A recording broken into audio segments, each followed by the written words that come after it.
So after some unfortunate setbacks, I'm finally back, and continuing with the PlayStation 1's library. This time I'm taking a quick look at two strategy games.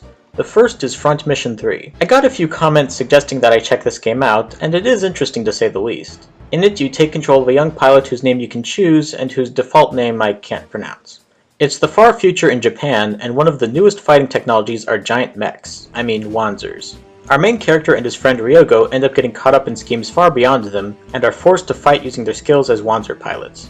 The story has some intrigue, and a lot of effort is put into world building.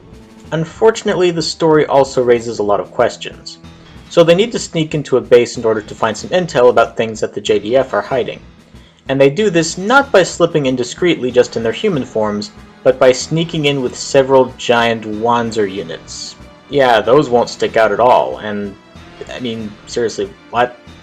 It makes sense from a gameplay perspective, as the gameplay is focused around ordering the mech units around a map, but it makes absolutely no sense from a narrative perspective. Now that could be forgiven if the gameplay was good. And to be fair, the gameplay is good, but I don't know, the combat just wasn't clicking for me. It's okay, but nothing about either the gameplay or the story made me want to keep going. But there were things I liked, and of the two games I'm reviewing today, it's clearly the better one, so I'm going to recommend checking it out. Front Mission 3 may not have been for me, but I'm sure there's people out there who can and will love it. The second game is Vandal Hearts 2. Now I quite enjoyed the first Vandal Hearts game, so much so that it's probably going to make it onto my top 10 favorite PS1 games list. So Vandal Hearts 2 had a fair amount to live up to. I had heard that it's quite a bit different from the first game, so I was prepared for that.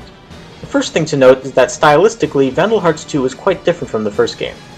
The art style, storytelling, characters, and overall tone are quite different. And different isn't necessarily bad. The story and characters are well done, and while it has a bit of a slow start, I was into it. But then the gameplay started, and this is where the bad changes come into play. The gameplay in Vandal Hearts 1 was pretty much perfectly polished, and comparable to the likes of Fire Emblem Blazing Sword in terms of its quality and variety. Change isn't necessarily a bad thing, and most of the stylistic changes in Vandal Hearts 2 I'm okay with. But almost every single change that Vandal Hearts 2 makes to the gameplay makes things worse. It undermines the strategy and reminds me of other SRPGs that I don't care for at all. So in the end, I cannot recommend Vandal Hearts 2. As I said, go check out the original Vandal Hearts and Front Mission 3. They're both worth your time. But Vandal Hearts 2 is one game you can probably skip. It's worth a look if you're really into SRPGs, but that's about it. So those are my thoughts on these two lesser-known strategy games for the PS1. What did you think? Have you played Front Mission 3 or Vandal Hearts 2?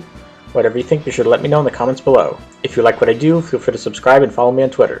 Thank you for watching, and I'll see you in the next one.